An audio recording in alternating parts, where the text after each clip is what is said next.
출가합시다. 안녕하십니까. 출가일기의 석중입니다. 을사년 푸른 뱀띠해가 밝았습니다. 뱀띠해를 맞이해서 여러분들 모두 다 건강하시고 원하는 소원 성취가 이루어지기를 기원드리겠습니다. 우리 불자들은 보통 새해가 되면 전국에 있는 사찰에 많이 기도를 다니긴 하는데요. 많은 기도터가 있지만 그 중에서 가장 유명하고 많은 사람들이 가는 기도터가 있는데 아마 여러분들도 많이 가보셨으리라 생각합니다. 어느 곳이냐면은 설악산에 있는 봉정암이 많은 사람들이 가는 기도처이자 또 아무나 또 갈 수 없는 아주 험한 높은 곳에 있기 때문에 많은 사람들이 가고 싶어하는 그런 기도처가 될 수 있을 텐데요. 봉정암은 일반적으로 가는 길이 백담사를 거쳐서 백담사에서 영시암 또는 거기서 이제 오세암 그래가지고 봉정암에 가는 길을 많이 가는데요. 오늘은 봉정암에 가는 길에 있는 오세암에 대해서 여러분들과 함께 알아보고 또 오세암에 대한 시도 감상하면서 시작할까 합니다. 이 지금 써놓은 이 시는 오세암이라고 하는 그 암자에 대해서 조선 중후기 때 인물이었는데 서응순이라고 하는 유학자가 이 오세암에 가가지고 남긴 시입니다. 이 시를 같이 음미하면서 오세암에 대해서도 한번 깊이 들어가 보도록 하겠습니다. 시는 내용이 이렇습니다. 고사 공산리 목련아 자개라 동봉명월상 유사 열경내라. 이게 이제 서응순이라는 사람이 가가지고 오세암에 가서 있으면서 그때 느낀 감회를 이제 지은 시인데요. 한번 같이 살펴볼게요. 고사 공산리 고사 오세암이 옛절이 오래된 그 신라시대 때 원래부터 있던 그 절이거든요. 오세암이 고사 오래된 절이 공산리 빈 산 가운데 그 가운데 있구나. 근데 이 산이 아무도 안 오는지 적막한 거예요. 목련아 우리 목련꽃이라고 하잖아요. 목련꽃만 스스로 피어 있구나. 이 오래된 오세암이 그 산 빈 산 가운데 있는데 오는 사람 없이 이 목련아만 그 스스로 피어 있구나. 동봉명상내 명월상 동쪽 봉우리에 밝은 달이 상 위로 딱 솟고 저녁이 되니까 오세암에서 동쪽에 있는 봉우리에서 밝은 그런 달이 솟아나고 유사 열경내라. 이 모습은 유사 흡사 모마 비슷하다. 열경이 온 것과 비슷하구나.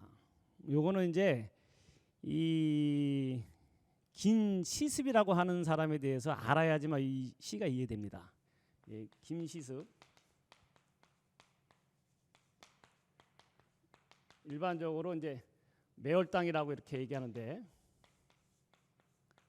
호가 이제 매월당이죠.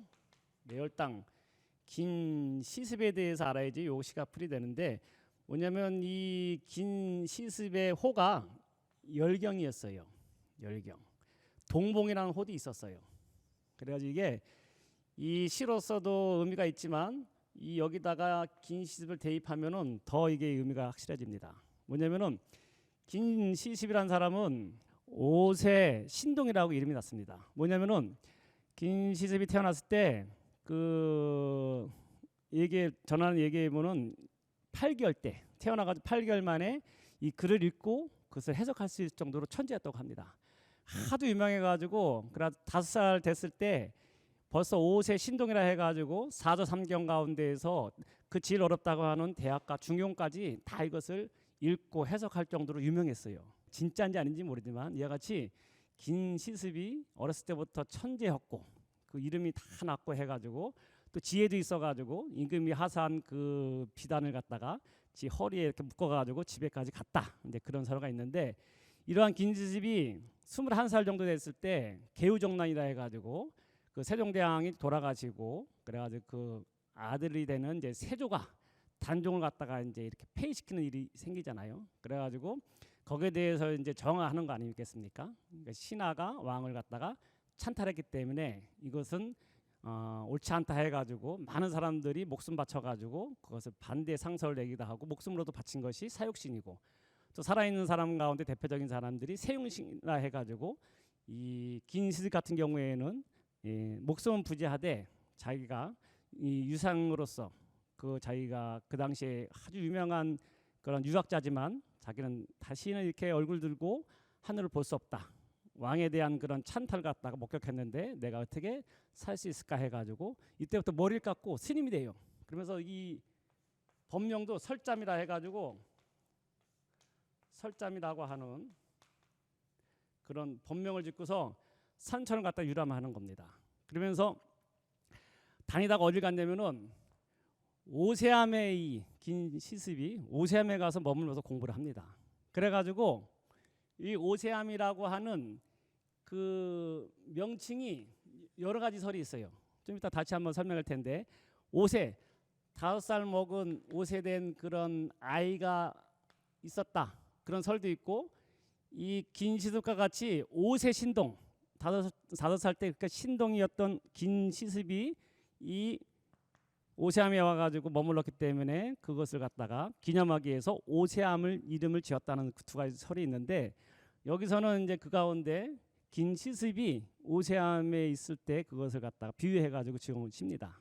이게 뭐냐면 다시 한번 살펴보면은 옛절이 빈 산 가운데 있는데 그 목련화만 스스로 피어 있구나. 동봉, 동쪽 봉우리인데 긴시습의 원래 호가 동봉이 있어요.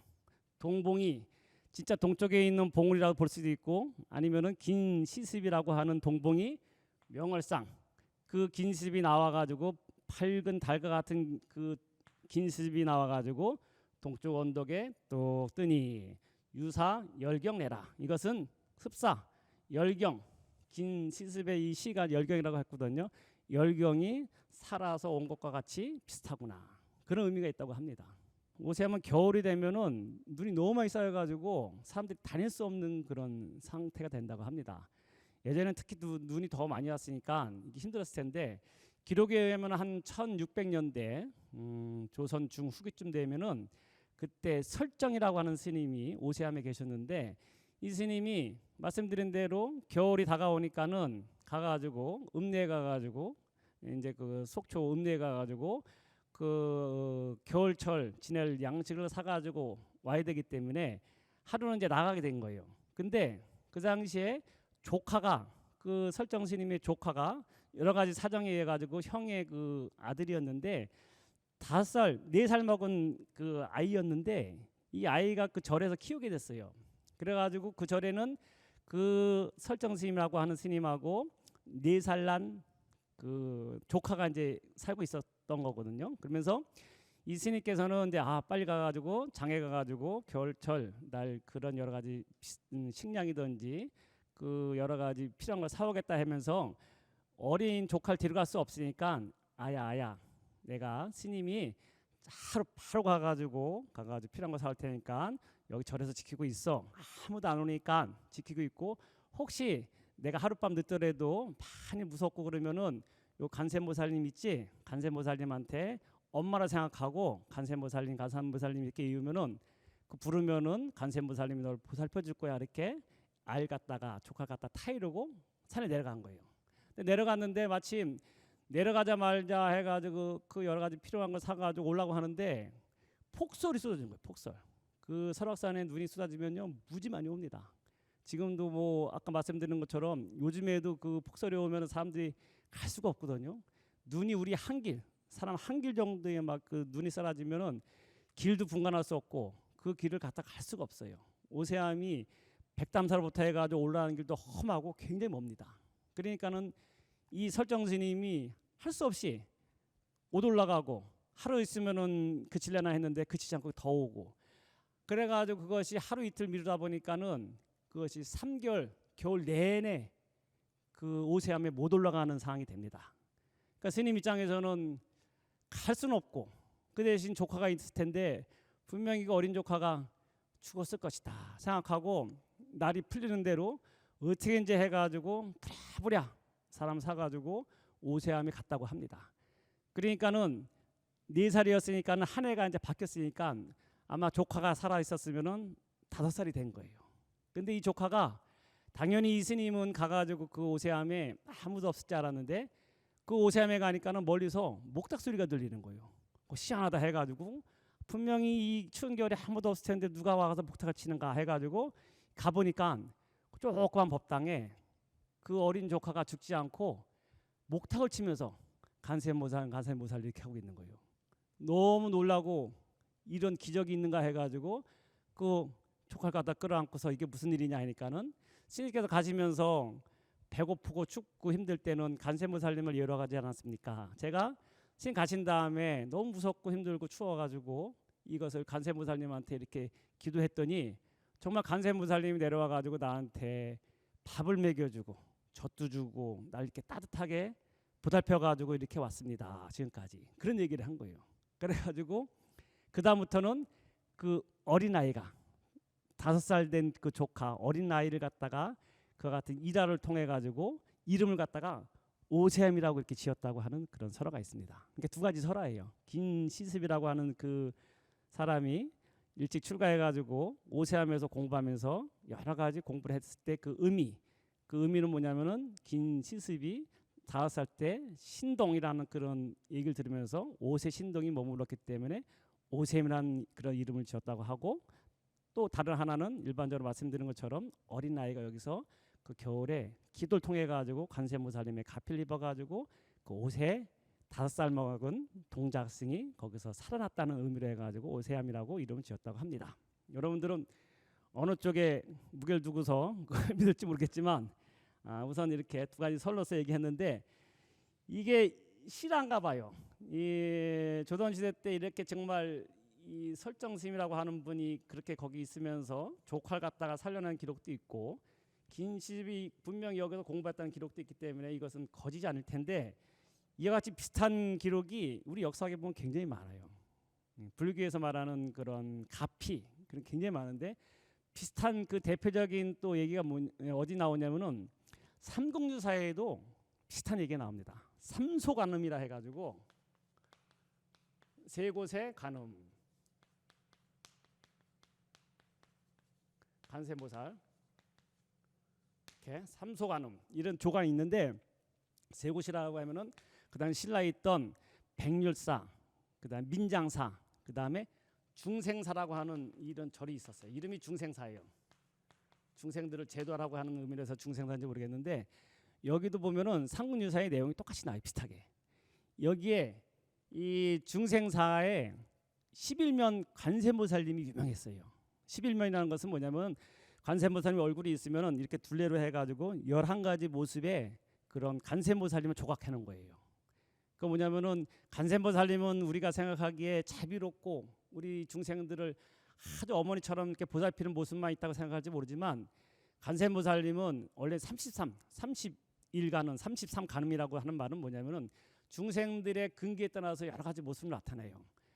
그래서 말을 안 듣고 사악한 중생에게는 아주 무서운 모습으로서 이렇게 나타나기도 하고, 정말 어려운 처지에 있는 중생을 위해서는 부처님 같이 그 자비스러운 어머니 모습으로 나타나기도 하고, 하여튼 여러 가지 화난 모습, 온화한 모습, 그 다음에 애교 있는 모습, 모든 모습으로서 나타나는 것이 관세음보살님인데, 관세음보살님이 11가지 11명 관세음보살이라 해가지고 이 당시에 신라시대 때 유명한 거기에 중생사에 관세음보살님이 계셨는데, 그 당시에 어떤 상황이었냐면은 신라 말이었어요. 신라가 이제 망하기 전이었는데, 그 당시에 이제 우리 후백제 때 그 견훤이 그 경주에 이제 이렇게 쳐들어온 전쟁이 이제 나가지고 쳐들어온 상황이 되니까 신라가 당시에 힘이 없으니까는 이제 뭐 나라가 위급한 상황이 되는 거예요.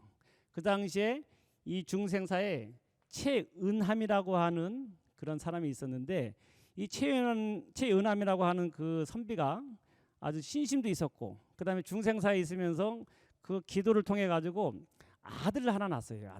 늦둥이 아들을 낳았는데, 이게 나중에 급하게 피난을 가야 되는 상황이 되니까는 그 태어난 지 3개월 정도밖에 안 된 아들인데 데려갈 수가 없는 거예요. 왜냐하면 이 아이들을 데려가다면 전쟁터에 아기가 울고 그러기 때문에 적에게 그것이 발각돼 가지고 큰 위험에 처할 수 있다 생각해 가지고 할 수 없이 태어난 지 3개월 된 그 아들을 이 중생사 11명 관세음보살님 그 모신 탁자 밑에다가 두고 갑니다. 그러면서 관세음보살님, 내가 이렇게 관세음보살님의 가피로서 아들을 얻었는데 지금 아들을 들고 가면 우리 식구들이 다 죽습니다. 제발 혹시 관세음보살님의 가피로서 내 아들이 태어나 죽지 않고 모면할 수 있으면은 내가 관세음보살님께 평생 동안 기도하면서 감사의 기도를 드리겠습니다. 그런 서원을 세우고서 급하게 이제 피난을 가게 됩니다. 그래가지고 그 3개월 된 아들을 갖다 거기다 놓았는데 전쟁이 나가지고 막 거기서 혼란스러웠지만 다행히 보름 만에 그것이 어느 정도 수습되면서 아버지였던 치은함이 다시 중생사에 이제 오게 되는 거예요. 오면서 중생사가 막 옆에 있는 절들도 다 불이 타고 뭐 다 그 환난을 입었기 때문에 중생사도 분명히 자기 아들이 아마 화를 입어가지고 생명이 온전치 않을 것이다 생각을 했지만 다시 와서 보니까는 이 자기 아들 최승로거든요, 이름이.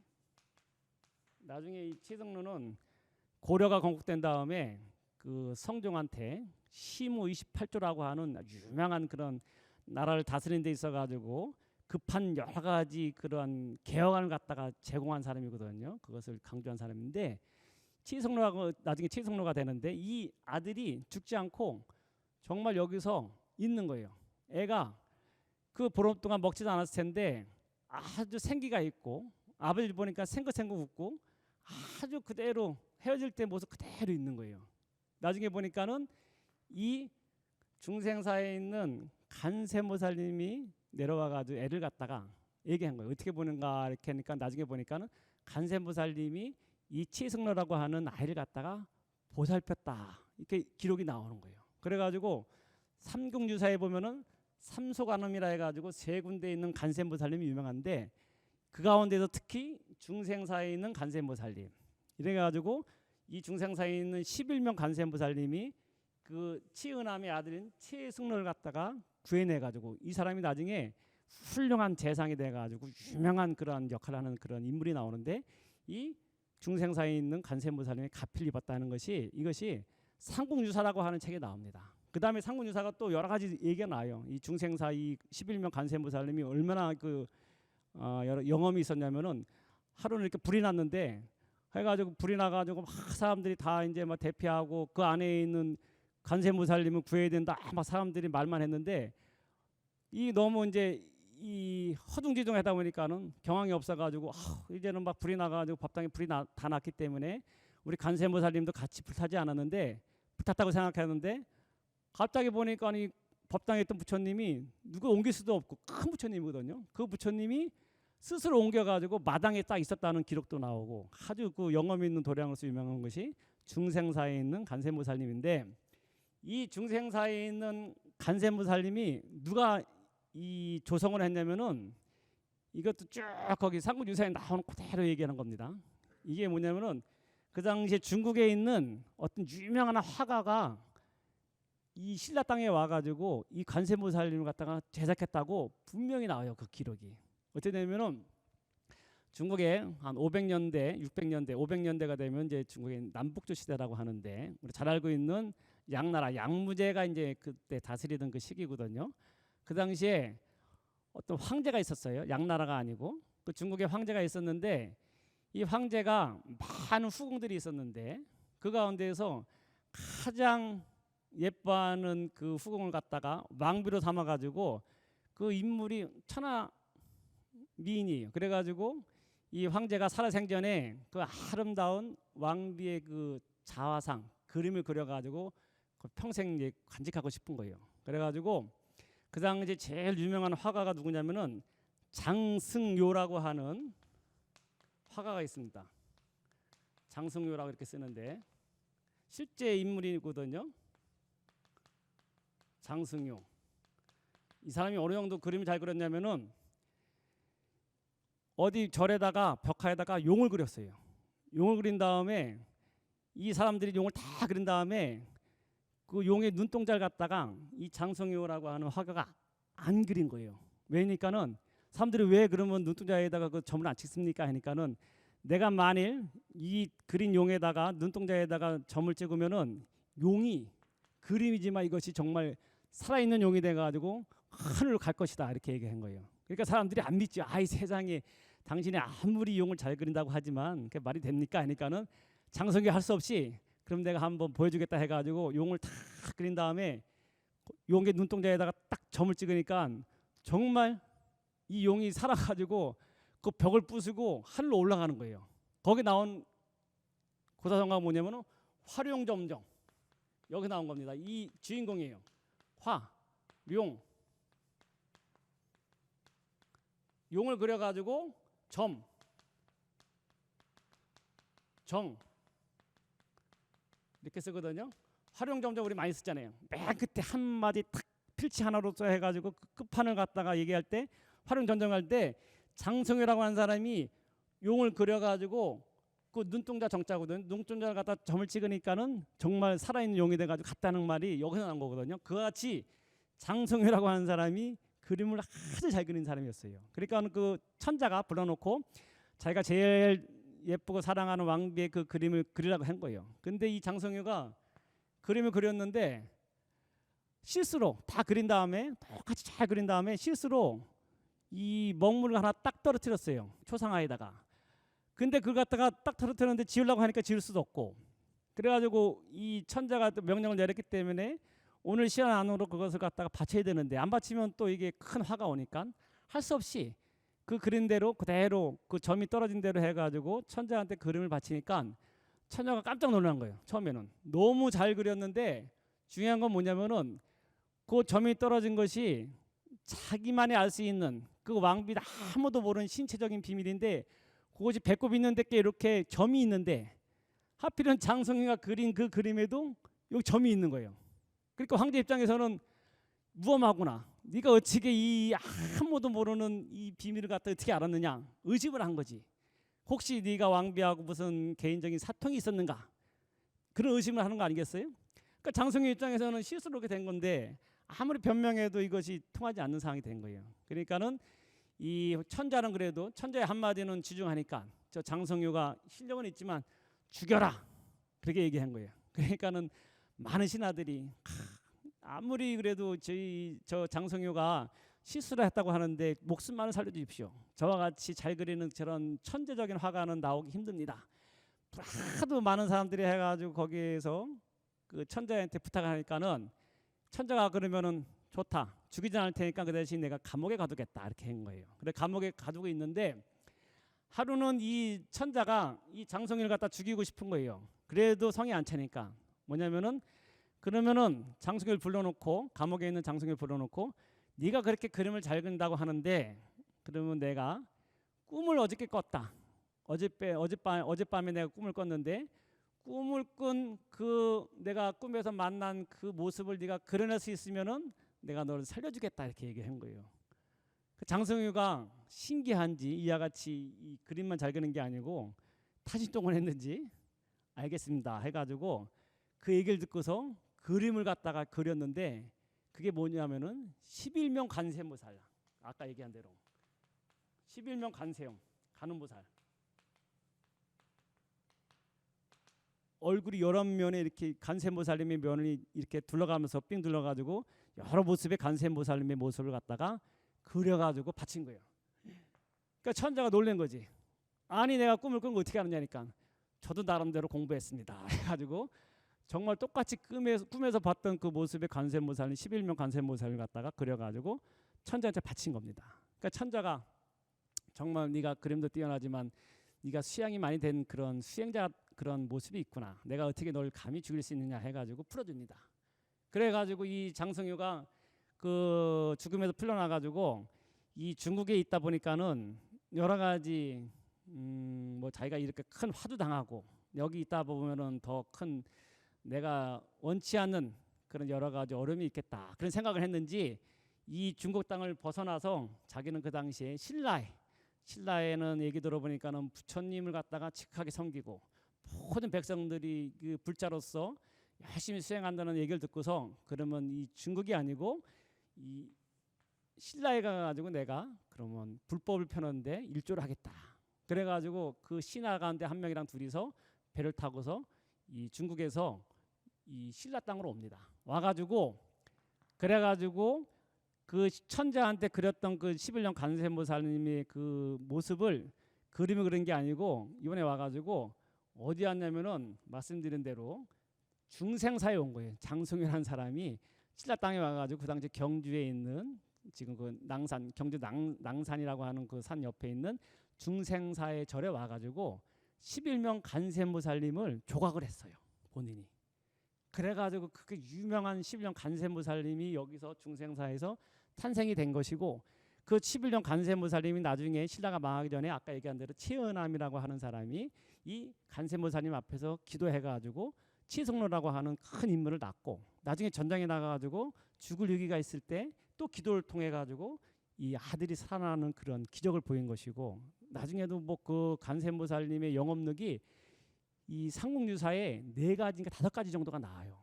그게 뭐냐면은 역사적으로 다 있었던 일을 쓴 거거든요. 삼국유사에 있던 걸 그냥 쓴 게 아니고 이와 같이 이 오세암에서는 어린아이가 간세음보살님한테 기도해가지고 가피를 얻은 것이 분명히 있고 그 다음에 이 벌써 신라시대 때에도 이 간세음보살님의 영업 이와 같이 간세음보살님이 기양 맺는 것이 아니고 장승이라고 하는 천하의 최고의 그 화가가 와가지고 이 조각한 간세음보살님이 있는 것이 이게 중생사다 이렇게 말씀드리겠습니다.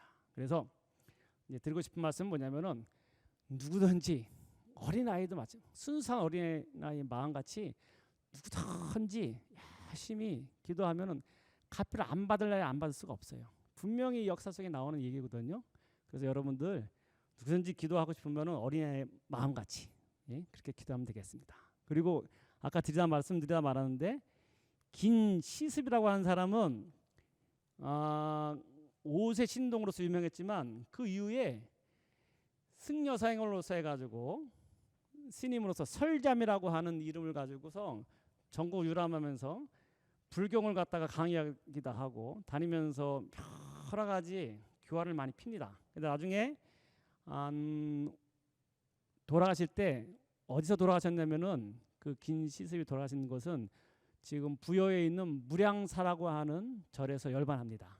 마지막에 이제 스님으로서 설잔 스님으로서 그 유명했던 그 당시에 천재였던 긴시습이 거기서 돌아가시게 되는데 거기 돌아가신 다음에 그 긴시습이 더 유명한 일화가 있습니다. 뭐냐면은 긴시습이 그분이 돌아가시기 전에 내가 죽은 다음에 3년 후에 나를 갖다 바로 다배하지 말고 예전에 스님들 돌아가시면은 다 다비해가지고 다 태우지 않습니까? 근데 내가 죽은 다음에 3년이 지나도 여기다 이렇게 어디 항아리든지 이렇게 있고 3년 후에도 내 모습이 그대로 있으면 그 이후에 나 갖다 화장해라. 그런 유언 아닌 유언을 낸 거예요. 그러니까 제자들이 해가지고 그 얘기를 듣고서 나중에 3년 있다가 이 뚜껑을 열어보니까는 생시 살아있을 때 모습이 그대로 있다 해가지고 정말 이건 참 기한 일이다 해가지고 거기에 대해서 긴시습에 대해서 그 이후에 이제 화장해가지고 부두탑을 맺는 것이 지금 부여에 있는 무량사에 가면은 그 부두탑이 있고 긴시습 초상화도 있고 그 긴시습과 이제 말년에 인연이 있는 것이 이제 부여 무량사인데 이와 같이 긴시습이 어린 나이 신동으로 듣고 나중에 이제 그 세상 갔다 그 단절하고서 설잠이라는 이름으로 살면서 그 우리가 잘 알고 있는 많은 업적을 남깁니다. 그 가운데 뭐냐면은 금오신화라고 하는 그러한 책을 발간해요. 우리 옛날에 학교 다닐 때 학창 시절에는 금오신화 많이 얘기 들어봤을 텐데 그게 뭐냐면 금오신화. 여러분들도 금오신화 많이 들어봤을 텐데 이게 뭔 내용인지 잘 모르는 사람들이 굉장히 많아요. 요거는 제가 알려줘야 될 것 같아요. 신화. 금오. 이게 자라 오자거든요. 이 금오라는 것은 뭐냐면 산 이름이에요. 금오산이 뭐냐면은 긴시습이 출가한 이후에 막 다니다가 아까 말씀드린 대로 경주에 오래 있었어요. 경주 남산. 경주 남산이라는 것은 우리가 지금 서울에도 남산이 있듯이 남산이라는 이름은 앞산을 갖다 보통 남산이라고 하거든요. 경주 남산은 다른 말로 금오산이라고 해요. 전체를 갖다 금오산 아니고 그 줄기를 갖다 얘기하긴 하는데 어쨌거나 금오산이 경주 남산의 다른 이름이라고 할 수 있거든요. 거기 용장사라고 하는 지금 용장사지 절은 없어졌는데 용장사라고 하는 그 절에 있으면서 이 긴시습이 여기서 한 7년인가 머물면서 집필을 합니다. 그러면서 유명한 금오신화라고 하는 책을 갖다가 발간해요. 금오신화가 뭐냐면은 금오산에서 새로운 이야기. 우리가 보통 신화, 단군 신화 할 때 이 신화가는 신비로운 기이한 이야기를 갖다 신화라고 하는데, 여기서는 긴시스비 금오신화고 했을 때 이 금오신화는 새로운 혁명적인 그런 말을 갖다가 썼다는 그런 의미가 있는 것이거든요. 긴시스비 여기서 금오신화 해가지고 최초의 한문 소설. 그 당시에는 소설이라는 것이 중국에 있는 영향으로 해가지고 중국을 갖다 본받아가지고 그 유명한 사람들이 몇 개 쓴 건 있었지만, 자체적으로 이와 같이 이 한문으로 된 이 소설 쓰는 것은 긴시스비 처음이었어요. 근데 거기서 나오는 금오신화라고 하는 그 책에는 5개의 그런 어떤 단편 소설이 되는 거예요.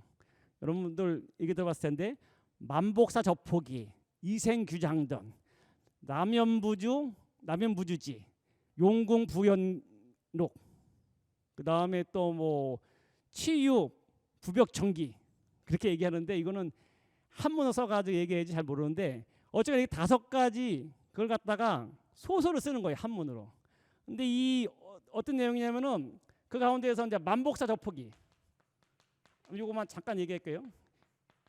요즘 같으면은 이 아주 새로운 소설이에요. 소설, 새로운 글이라고 하잖아요. 새로운 소설 해가지고 그 조선 시대 때 소설 썼는데, 만복사, 이 절이거든요. 만복사 저포기라는 것은 뭐냐면은, 저포기 이라는 글을 갖다가 남기는데, 대표적인 것이 만복사. 그 당시에 지금 남원에 가면 만복사지라고 있습니다. 거기 부처님도 있고 석불도 있고 그 탑도 유명한데 다 보물이거든요. 그 당시에 남원에 있는 만복사라고 하는 절에 저포라는 것은 뭐냐면은, 요즘 말로 하면은 윷놀이 비슷한 거예요. 이게 내용이 어떻게 되냐면은, 이 당시에 만복사에 양생이라고 하는 양씨성을 가진 어떤 선비 같은 사람이 있는데, 그 세속에 안 살고 절에 와서 이렇게 살다가 나중에 보니까 나이가 들어가지고 부처님한테 이제 소원을 비는 거예요. 그래가지고 보통 초파일 전에 와가지고 그 당시에 동네 사람들이 와가지고 다 연등놀이도 하고 그러는데, 이 양생이라고 하는 사람이 부처님하고 이제 서운하면서 부처님하고 내기를 하는 거예요. 뭐냐면은, 부처님 내가 열심히 수행하고 부처님 시봉을 했는데 나의 소원은 절에 있었지만 장가 가가지고 예쁜 여자하고 사는 것입니다. 이렇게 막 소원을 해요. 그러면서 부처님하고 둘이서 얘기하면서, 그러면 제가 저포놀이, 그다음 윷놀이하고 비슷한 거거든요. 그럼 부처님, 저하고 제가 부처님하고 내기를 해가지고 내가 이기면은 부처님 아름다운 여자 갖다 나한테 주시고, 내가 지면은 평생 부처님 시봉하면서 살겠습니다. 그런 이제 소원을 세워요. 이 소설 내용이거든요. 그러니까는 이제 나중에 해가지고 내기를 진짜 하니까는 잘 이겨요.